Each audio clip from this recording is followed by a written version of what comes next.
Doctor Mohan Varghese, പല കാരണങ്ങൾ കൊണ്ട് ഇറാനുമായുള്ള യുദ്ധം പെട്ടെന്ന് നിർത്തിയിരിക്കുകയാണ് അമേരിക്ക.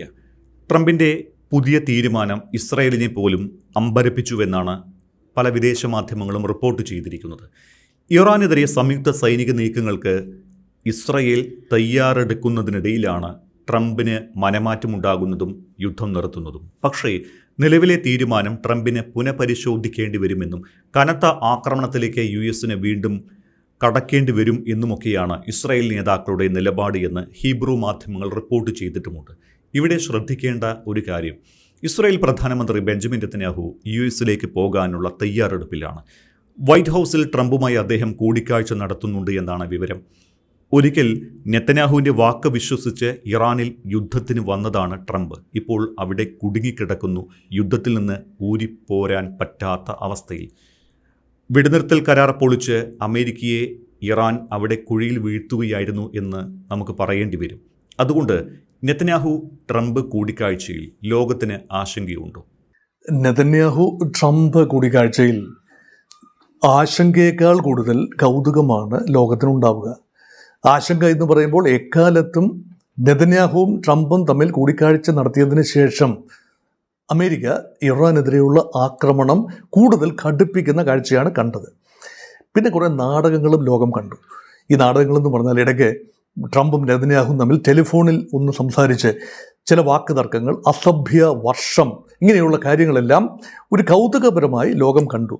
കാരണം ഇറാന് നേരെ അമേരിക്കയെ കൊണ്ട് പരമാവധി ആക്രമണം നടത്തി ഇറാന് ഏതെങ്കിലും കേപ്പബിലിറ്റീസ് ന്യൂക്ലിയർ ഫീൽഡിൽ അവശേഷിക്കുന്നുവെങ്കിൽ അതുകൂടി അവസാനിപ്പിക്കുക എന്നത് ഇസ്രയേലി ഭരണകൂടത്തിൻ്റെ പ്രഖ്യാപിത ലക്ഷ്യമാണ്. അതാണ് ഹീബ്രു മാധ്യമങ്ങൾ പറഞ്ഞത്. ഇപ്പോൾ യുദ്ധം നിർത്തിവെക്കുന്നതിനെക്കുറിച്ച് ഗൾഫ് രാജ്യങ്ങൾക്ക് മാത്രമാണ് താല്പര്യം.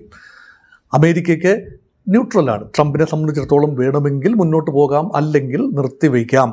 തനിക്ക് രാഷ്ട്രീയമായ തിരിച്ചടികൾ ഉണ്ടാകും മുന്നോട്ട് പോയാൽ. അതിനെക്കുറിച്ചുള്ള ബോധ്യവും ഒരുപക്ഷെ ട്രംപിനുണ്ട്. പക്ഷേ ട്രംപ് ഇങ്ങനെ മുട്ടി നിൽക്കുകയാണ്, ഇങ്ങനെ ആക്രമണം വീണ്ടും നിർത്തിവെക്കുക. അപ്പോൾ വാർത്താ മാധ്യമങ്ങൾ നിറയാൻ വേണ്ടി അദമ്യമായ ആഗ്രഹമുള്ള ട്രംപ് ഇപ്പോൾ ട്രംപ് പറയുന്നതെല്ലാം തന്നെ വൈറലുമാണ്, റെഡിക്യൂൾ ചെയ്യപ്പെടുന്ന ഒരു വശത്ത്. അതേസമയം തന്നെ അത് അവലോകനം ചെയ്യാൻ അമേരിക്കൻ പ്രസിഡന്റ് അല്ലേ ആള്, അത് അവലോകനം ചെയ്യാൻ ലോകത്തെ മാധ്യമങ്ങൾക്ക് എപ്പോഴും മത്സരിക്കേണ്ടി വരുന്നു. അത് നാളെ ഈ അവലോകനങ്ങളെല്ലാം തെറ്റും. കാരണം ട്രംപ് നാളെ മാറ്റി പറയും. അതുകൊണ്ടാണ്. എന്ന് വന്നാലും നിലവിൽ ഇസ്രയേലി പ്രധാനമന്ത്രി ബെഞ്ചമിൻ നെതന്യാഹു വെറും കൈയോടെയല്ല അമേരിക്കയിൽ എത്തിയിരിക്കുന്നത്. വരവിൻ്റെ ഉദ്ദേശം എക്കാലത്തും ഇസ്രയേൽ അനുകൂല നിലപാട് സ്വീകരിച്ചിരുന്ന അമേരിക്കൻ സെനറ്ററുടെ ഒരു ശവസംസ്കാര ചടങ്ങിൽ പങ്കെടുക്കാൻ വേണ്ടി, ആ സെനറ്ററുടെ ശവസംസ്കാര ചടങ്ങിൽ പങ്കെടുക്കാൻ വരുന്ന കൂട്ടത്തിൽ നേരത്തെ തന്നെ നിശ്ചയിച്ചുറപ്പിച്ച രീതിയിൽ ട്രംപും നെതന്യാഹുവും തമ്മിലുള്ള കൂടിക്കാഴ്ചയും ഏതാനും മണിക്കൂറുകൾക്കുള്ളിൽ തന്നെ നടക്കേണ്ടതുണ്ട്. അവിടെ ഇറാൻ വിഷയത്തിൽ ഇസ്രയേൽ മുന്നോട്ട് വയ്ക്കുന്ന കാര്യങ്ങൾ എന്തൊക്കെയാണ്? ഇപ്പോൾ അനുകൂലമായ സാഹചര്യം, ഇസ്രയേൽ പറയുന്നത് അങ്ങനെയാണ്, ഇപ്പോൾ അനുകൂലമായ ഒരു സാഹചര്യം ആണ്. കാരണം ഇസ്രായേലിന് കാര്യമായ ദേഹം പൊള്ളുന്നില്ലല്ലോ. ഇറാനിൽ നിന്നും കുറച്ച് മിസൈലുകളൊക്കെ വരും, ഈ ഇൻ്റർസെപ്റ്റേഴ്സ് ഉപയോഗിച്ചുകൊണ്ട് അത് തകർക്കും. നാശനഷ്ടങ്ങൾ ഇസ്രായേലും ഉണ്ടാകുന്നുണ്ട്, നിശ്ചയമായിട്ടുണ്ട്. പക്ഷേ കഴിഞ്ഞ ഏതാനും ദിവസങ്ങൾക്കുള്ളിൽ, ഒരു 13 ദിവസം നീണ്ടു നിന്ന യുദ്ധത്തിൽ കാര്യമായ ഇസ്രായേലിന് നേരെ കാര്യമായ ആക്രമണം ഉണ്ടായില്ല. അത് ഗൾഫിലെ അമേരിക്കൻ സേനാ കേന്ദ്രങ്ങൾക്ക് നേരെയാണ് ഇറാൻ്റെ ആക്രമണം ഉണ്ടായത്. അപ്പോൾ ഇസ്രായേലിന് ഒന്ന് ശ്വാസം വിടാനുള്ള സമയം കിട്ടിയിരിക്കുകയാണ്. പക്ഷേ അടുത്ത ഒരു റൗണ്ട് കൂടി ആക്രമണം നടത്തി പരമാവധി ഇറാനെ ശോഷിപ്പിക്കുക എന്ന ലക്ഷ്യം ഇപ്പോൾ നേടിയില്ല എങ്കിൽ പിന്നീട് അതിനൊരു അവസരം ലഭിച്ചു എന്ന് വരില്ല. ഇതാണ് ഇസ്രായേലിൻ്റെ ഒരു കൺസേൺ. ഇത് ഏതെല്ലാം രൂപത്തിൽ ട്രംപിനെ ധരിപ്പിക്കാൻ ശ്രമിക്കുമ്പോഴും ട്രംപ് പലപ്പോഴും മലക്കം മറിയുകയാണ്. അത് ഡൊമസ്റ്റിക് കമ്പൽഷനാണ്. ഞാൻ നേരത്തെ തന്നെ സൂചിപ്പിച്ച ഒരു കാര്യമുണ്ട്. അറബ് രാജ്യങ്ങളുടെ, പ്രത്യേകിച്ച് GCC മേഖലയിലെ രാജ്യങ്ങളുടെ സമ്മർദ്ദമുണ്ട്. അതുകൊണ്ട് അത്ര എളുപ്പമല്ല. എത്ര ശക്തമാണ് ജൂയിഷ് ലോബി ഇൻ അമേരിക്ക എങ്കിലും അത്ര എളുപ്പമല്ല അമേരിക്കൻ ഡിസിഷൻ മേക്കിംഗ് സ്ട്രക്ചറിനെ കൊണ്ട് ഇസ്രായേലിൻ്റെ പൂർണ്ണമായ താല്പര്യങ്ങൾ അംഗീകരിക്കപ്പെടുക എന്ന്. പക്ഷേ ഇസ്രായേലിനെ കൈവിടാൻ അമേരിക്കയ്ക്ക് ഒരിക്കലും ആവില്ല. എത്ര അബദ്ധം കാണിച്ച് തിരിച്ചു ചെന്നാലും വലിയേട്ടൻ രക്ഷിച്ചുകൊള്ളും എന്ന ബോധ്യം ഇസ്രയേലിനുണ്ട്. കാരണം അമേരിക്ക ഇല്ലാതെ ഒരു ഇസ്രയേൽ ഇല്ല.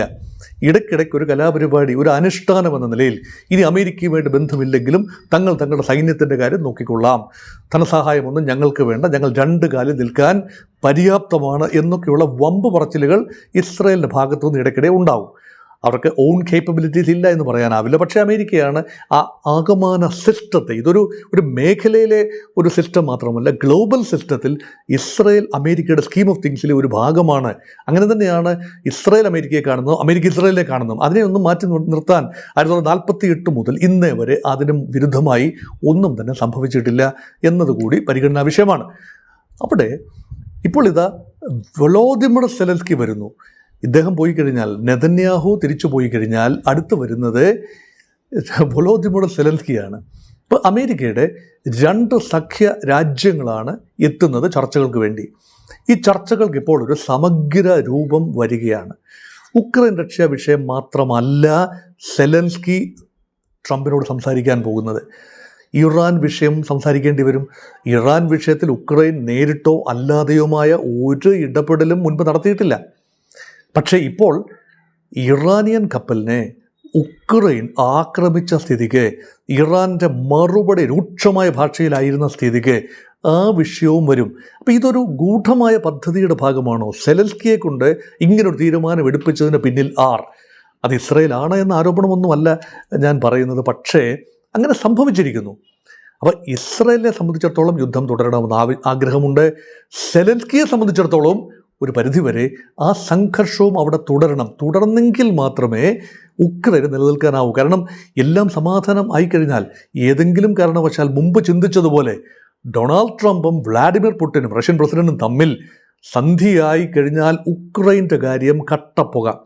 പക്ഷേ ഉക്രൈൻ വളരെ സമർത്ഥമായി യൂറോപ്യൻ യൂണിയനെ ഉപയോഗിച്ചുകൊണ്ട്, അല്ലെങ്കിൽ യൂറോപ്യൻ യൂണിയനിലെ രാജ്യങ്ങൾ വ്യാപാര യുദ്ധത്തിൽ ട്രംപുമായി ലേശം ഇടഞ്ഞത് മനസ്സിൽ വെച്ചുകൊണ്ട് സമാന്തരമായ പദ്ധതികൾ ആവിഷ്കരിക്കുകയാണ് യൂറോപ്യൻ യൂണിയൻ. അമേരിക്ക കൈവിടാനാവില്ല, അമേരിക്കയുടെ സഹായം ആവശ്യമുണ്ട്. റഷ്യയെ യൂറോപ്യൻ കമ്മ്യൂണിറ്റിയിലെ നേറ്റോ അംഗങ്ങൾ ഭയക്കുന്നുണ്ട്. ഉക്രൈനെ അതുകൊണ്ട് അവർ സഹായിച്ചുകൊണ്ടേയിരിക്കും. പക്ഷേ ട്രംപ് പറയുന്നത് ഉക്രൈനെ സഹായിക്കുന്നതിൻ്റെ സാമ്പത്തിക ബാധ്യതയുടെ ഒരു നല്ല പങ്ക് യൂറോപ്യൻ രാജ്യങ്ങൾ ഏറ്റെടുക്കണം.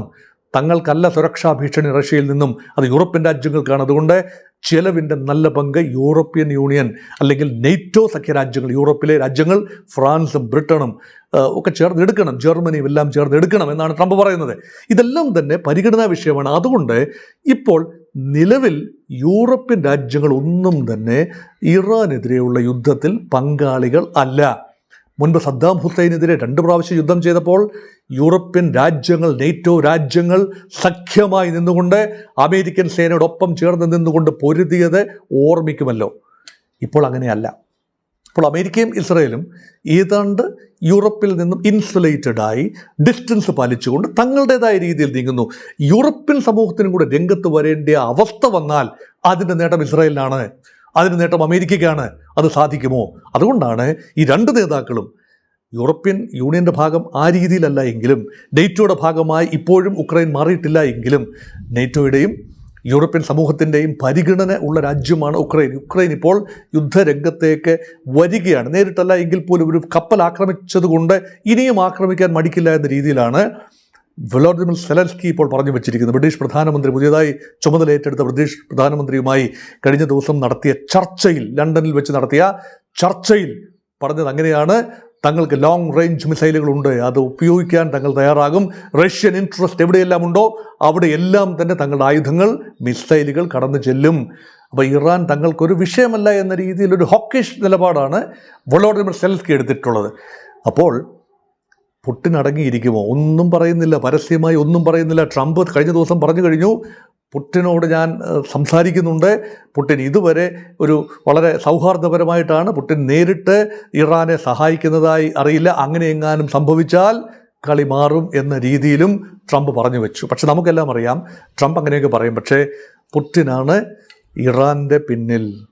ഷീ ജിൻപിങ് ആണ് ഇറാൻ്റെ പിന്നിൽ. റഷ്യയും ചൈനയും ഇറാൻ്റെ പിന്നിൽ അദൃശ്യ ശക്തികളായി ഉണ്ട്. സാറ്റലൈറ്റ് സപ്പോർട്ട് ഉണ്ട്. റഷ്യൻ സാറ്റലൈറ്റ് ബാക്കിംഗ് ഇറാന് ആവോളം ലഭിക്കുന്നു. കൃത്യമായി അമേരിക്കൻ സേനയുടെ വിന്യാസം, വിതരണം, അസ്തിത്വം എവിടെയെല്ലാമാണ് നിൽക്കുന്നത്, ഇതെല്ലാം തന്നെ ഇറാൻ സമയാസമയങ്ങളിൽ അറിയുന്നു. ഇറാൻ്റെ ആക്രമണത്തിന് കൃത്യത കൂടുന്നു. ആയുധങ്ങളുടെ എണ്ണം ഒരുപക്ഷെ കുറയുന്നുണ്ടാവാം, പക്ഷേ കൃത്യത കൂടി വരുന്നത് അത് ജോർദാനിൽ നടന്ന ആക്രമണം, ഇറാഖിൽ നടന്ന ഇറാനിയൻ ആക്രമണം, ഇവിടെയൊക്കെ നാശനഷ്ടങ്ങൾ അമേരിക്കൻ സേനയ്ക്ക് ഉണ്ടായി എന്നതുകൊണ്ട് റഷ്യൻ സഹായം സ്ഥിരീകരിക്കുന്ന രീതിയിൽ റിപ്പോർട്ടുകൾ അമേരിക്കയ്ക്കുള്ളിൽ നിന്നും വരുന്നു. അമേരിക്കൻ മാധ്യമങ്ങൾ ആ രീതിയിലുള്ള സൂചനയാണ് നൽകുന്നത്. ഇതെല്ലാം തന്നെ ബെഞ്ചമിൻ നെതന്യാഹു ആൻഡ് ട്രംപ് ചർച്ചയിൽ വരും. ഇനി ആ ചർച്ചയിൽ എന്താണ് ട്രംപ് പറയാൻ സാധ്യത മാത്രമേ ഉള്ളൂ. Please stop escalation of tension in Lebanon. ലെബനനിൽ നിങ്ങൾ നടത്തുന്ന ആക്രമണം നിർത്തിവയ്ക്കുക, ഉപേക്ഷിക്കുക. ഇപ്പോൾ അടുത്ത ഏതാനും ദിവസങ്ങൾക്കുള്ളിൽ റോമിൽ വെച്ച്, ഇറ്റലിയുടെ തലസ്ഥാനമാണ് റോമിൽ വെച്ച് ചർച്ച നടക്കുന്നു. ലെബനീസ് പ്രതിനിധികളും ഇസ്രായേലി പ്രതിനിധികളും തമ്മിൽ ചർച്ച നടക്കുന്നു. അത് ലെബനൻ വിഷയത്തിലാണ്. അതായത് ഒരു ബഫർ സോൺ സൃഷ്ടിക്കുക. ലെബനൻ്റെ തെക്കൻ ഭാഗത്തൊരു ബഫർ സോൺ സൃഷ്ടിച്ചുകൊണ്ട് ഇസ്രായേലിനെതിരെ ഹിസ്ബുള്ളയുടെ ഭാഗത്തു നിന്ന് ലെബനിൽ നിന്നും വരാൻ സാധ്യതയുള്ള ആക്രമണങ്ങൾക്ക് പ്രതിരോധമൊരുക്കുക. അതിനൊരു രാജ്യാന്തര സ്ഥിരീകരണം, ലെബനൻ ആൻഡ് ഇസ്രായേൽ, അതിനെ ഒന്ന് സ്ഥിരീകരിച്ചെടുക്കുക. അതിനുവേണ്ടി രാജ്യങ്ങൾ തമ്മിൽ സംസാരിക്കുന്നത്. പക്ഷെ നോക്കൂ, ഹിസ്ബുള്ള ഇറാൻ അനുകൂല സംഘടനയാണ്, നോൺ സ്റ്റേറ്റ് ആക്ടറാണ്. ഈ രാജ്യങ്ങൾ തമ്മിൽ ഒപ്പിടുന്ന ഒരു കരാറിനും ബാധകമല്ല ഹിസ്ബുള്ളയുടെ നീക്കങ്ങൾ. അവർ റിപ്പോർട്ട് ചെയ്യുന്നത് ഇറാനാണ്. അപ്പോൾ ഇറാൻ അവിടെ രംഗത്ത് വരും. നേരിട്ടല്ല എങ്കിലും ഇറാൻ്റെ അനുഗ്രഹാശിസുകൾ ഇല്ലാതെ, അറിവോ സമ്മതമോ ഇല്ലാതെ ഈ കരാർ മുന്നോട്ട് പോവില്ല. അക്കാര്യത്തിലും തീരുമാനം ഉണ്ടാകണം. അതുകൊണ്ടാണ് ഇത് വളരെ വളരെ വളരെ സങ്കീർണമായ വിഷയമാണ്. മൾട്ടിപ്പിൾ തലങ്ങളിൽ കൈകാര്യം ചെയ്യേണ്ട വിഷയമാണ്. അതുകൊണ്ടാണ് സമാന്തരമായി വിവിധ ചർച്ചകൾ നടക്കുന്നു. ഒമാനും ഇറാനും തമ്മിൽ ഹോർമോസ് തുറക്കുന്നതിനെക്കുറിച്ച് ചർച്ചകൾ നടക്കുന്നു. പാകിസ്ഥാൻ തലസ്ഥാനമായി ഇസ്ലാമാബാദിൽ വെച്ച് ഇറാൻ പ്രതിനിധികളും അമേരിക്കയുടെ പ്രതിനിധികളും തമ്മിൽ ചർച്ചയ്ക്കുള്ള അന്തരീക്ഷത്തിലാണ്. പക്ഷേ ഇപ്പോൾ നിലവിൽ ചർച്ച നടക്കുന്നു എന്ന് ഇറാൻ സമ്മതിക്കുന്നില്ല. അമേരിക്ക പറയുന്നു ഇറാൻ യാചിച്ചുകൊണ്ടേയിരിക്കുന്നു. ആ വാക്കാണ് ഉപയോഗിക്കുന്നത്, യാചിക്കുന്നു. അത് ഒരിക്കലും സാധ്യതയില്ലാത്ത ഒരു ക്ലെയിമാണ് അമേരിക്കയുടെ ഭാഗത്ത്. ഇറാൻ അതിനുള്ള മറുപടിയും പറഞ്ഞു. ഇറാൻ്റെ പാർലമെൻറ്റിൻ്റെ ഡെപ്യൂട്ടി സ്പീക്കർ അതിനുള്ള മറുപടിയും പറഞ്ഞു. ഒരു രീതിയിലും ചരിത്രപരമായി ഇറാൻ ആരുടെ മുന്നിലും യാചിച്ചിട്ടില്ല. ഒന്ന് വഴങ്ങിയിരുന്നുവെങ്കിൽ, അമേരിക്കൻ മേധാവിത്വത്തിനൊന്ന് വഴങ്ങിയിരുന്നു എങ്കിൽ ഇറാൻ ഒരിക്കൽ പോലും ഉപരോധം നേരിടേണ്ടി വരില്ലായിരുന്നല്ലോ. സൗദി അറേബ്യയെ ചേർത്ത് പിടിക്കുന്നത് പോലെ ഇറാനെയും അമേരിക്ക ചേർത്ത് പിടിക്കുമായിരുന്നല്ലോ. അക്കൂട്ടത്തിൽ അമേരിക്കയുടെ ഓയിൽ ഇൻട്രസ്റ്റുകളൊക്കെ അങ്ങ് നടക്കുമായിരുന്നല്ലോ. അമേരിക്കൻ കമ്പനികൾക്ക് വ്യാപകമായി പ്രവർത്തിക്കാനുള്ളൊരു അനുവാദം ഇറാനിൽ ഉണ്ടായിരുന്നു എങ്കിൽ ഈ രീതിയിലൊന്നും വരില്ലായിരുന്നല്ലോ എന്ന് ചിന്തിക്കുന്നവരാണ് അനേകം. അതുകൊണ്ട് യാചിക്കുന്നു എന്ന് പറയുന്നതിൽ അർത്ഥമില്ല. പൊരുതി നിൽക്കുന്നു ഇറാൻ. എക്കാലത്തും അത് തന്നെയാണ്. നാശനഷ്ടങ്ങൾ സഹിച്ചുകൊണ്ടും റെസിലിയൻസ് പരമാവധി കാട്ടിക്കൊണ്ടും ഇറാൻ പൊരുതി നിൽക്കുന്നു. ഈ സാഹചര്യം അത് വീണ്ടും വീണ്ടും വീണ്ടും തെളിയുകയാണ്. ഈ സാഹചര്യം മാറ്റാൻ maximum pressure principle by America അതിന് കഴിയുന്നില്ല. അമേരിക്കയുടെ പ്രിൻസിപ്പിളാണ്, മിലിറ്ററി ഡോക്ട്രിനാണ് മാക്സിമം പ്രഷർ പ്രിൻസിപ്പിൾ. ആയുധങ്ങളും സേനാ വ്യൂഹവും പടക്കപ്പലുകളും വിമാനവാഹിനി കപ്പലുകളും താവളങ്ങളും എല്ലാം ഇറാൻ്റെ ചുറ്റും വിന്യസിച്ചുകൊണ്ട് പരമാവധി ഇപ്പോഴാക്രമിച്ചു കളയും എന്ന പ്രതീതി നിർത്തുക. സമാധാനം വെടിനിർത്തൽ സമയത്തും പ്രഖ്യാപിതവും ഇപ്പോൾ അപ്രഖ്യാപിതമായ വെടിനിർത്തൽ വേളയിൽ ഉൾപ്പെടെ പരമാവധി സമ്മർദ്ദം ചെലുത്തിക്കൊണ്ട് നിരന്തരം പ്രസ്താവനകളിലൂടെ ഇറാൻ്റെ ആത്മവീര്യം നഷ്ടപ്പെടുത്തുക എന്നതാണ് അമേരിക്കയുടെ മാക്സിമം പ്രഷർ പ്രിൻസിപ്പിൾ. അപ്പം ഇറാനെ സംബന്ധിച്ചിടത്തോളം അത് ബാധകമല്ല. ഇത് ഏറെക്കാലമായിട്ട് അവർ കാണുന്നതാണ്. ഇറാൻ്റെ പ്രിൻസിപ്പിൾ മറ്റൊന്നാണ്, സസ്റ്റെയിൻഡ് റെസിലിയൻസ്. അതായത് പരമാവധി പ്രഹരം ഏറ്റുവാങ്ങുക, പരമാവധി പിടിച്ചു നിൽക്കുക. ആ ദീർഘകാലം ഈ ഒരു ശാന്തത, ഈ രീതിയിലുള്ള അഗ്രഷൻ തുടരാനാവില്ല എന്നറിയാം. അമേരിക്കൻ സേനകൾക്ക് പിൻവാങ്ങേണ്ടി വരും. ഗൾഫ് രാജ്യങ്ങൾ സമ്മർദ്ദം ചെലുത്തുമെന്നറിയാം. അതുകൊണ്ട് പരമാവധി റെസിലിയൻസ് കാട്ടുക, പരമാവധി പിടിച്ചു നിൽക്കുക. ഓരോ ആക്രമണത്തിനും ഒരിടവേളയില്ലാത്ത രീതിയിൽ കൃത്യമായ പ്രത്യാക്രമണം നടത്തുക. ഒരിക്കൽ പോലും ഇറാന് നേരെ നടന്ന ആക്രമണം തിരിച്ചടി ഇല്ലാതെ പോയിട്ടില്ല. മറുപടി ഓരോ പ്രാവശ്യവുമുണ്ട്. ഇതിവിടെ അവസാനിക്കും. അതുകൊണ്ടാണ് അമേരിക്കൻ സെൻട്രൽ കമാൻഡിൻ്റെ ചീഫ് ബ്രാഡ് കൂപ്പർ അമേരിക്കൻ പ്രസിഡന്റിനെ അറിയിച്ചത് അതുകൊണ്ടാണ്. ഈ രീതിയിൽ മുന്നോട്ട് പോയിട്ട് കാര്യമില്ല. വർഷങ്ങളോളം ഇതുപോലെ നിലനിൽക്കും. ഉപരോധമൊക്കെ ഒരു വഴിയുണ്ട്. എണ്ണ ഏതെങ്കിലും രീതിയിൽ വിൽക്കാനുള്ള വഴി ഇറാൻ കണ്ടെത്തും.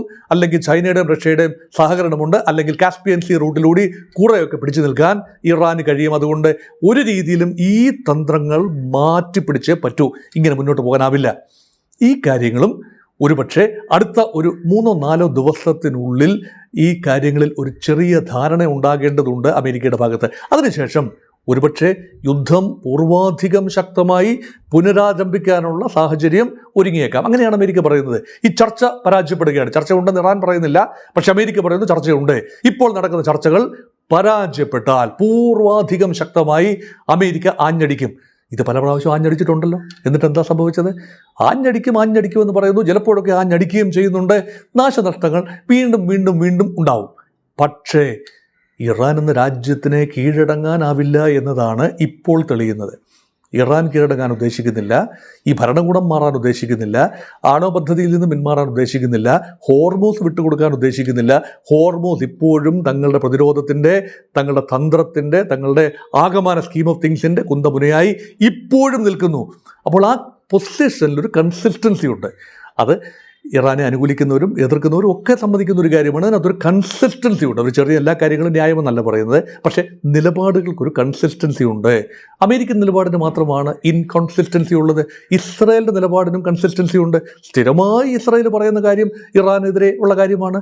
ആക്രമണം തുടരണമെന്ന് തന്നെയാണ് പറയുന്നത്. ഇസ്രായേൽ ഒരിക്കലും മാറ്റി പറഞ്ഞിട്ടില്ല. പക്ഷേ ഇവിടെ കൺസിസ്റ്റൻ്റ്ലി ഹോസ്റ്റൈലാണ് ഇറാൻ ആൻഡ് ഇസ്രായേൽ. അതേസമയം ഇൻകൺസിസ്റ്റൻസിയാണ്, അല്ലെങ്കിൽ ഇങ്ങനെ വളവളാന്ന് നിൽക്കുന്ന, അല്ലെങ്കിൽ മാറി മാറി ചിന്തിക്കുന്ന, വേണ്ട വേണ്ട വേണ്ട വേണം വേണം വേണ്ട വേണ്ടണം എന്ന രീതിയിൽ നിൽക്കുന്ന രീതിയിലാണ് അമേരിക്ക യുദ്ധം മുന്നോട്ട് കൊണ്ടുപോകുന്നത്. ഇത് കൂടിച്ചേരുന്നില്ല. അക്കാര്യത്തിലൊക്കെ ധാരണ എത്താൻ വേണ്ടിയാണ് ഇപ്പോൾ നടക്കുന്ന ചർച്ചകൾ എന്നാണ് എനിക്ക് പറയാനുള്ളത്.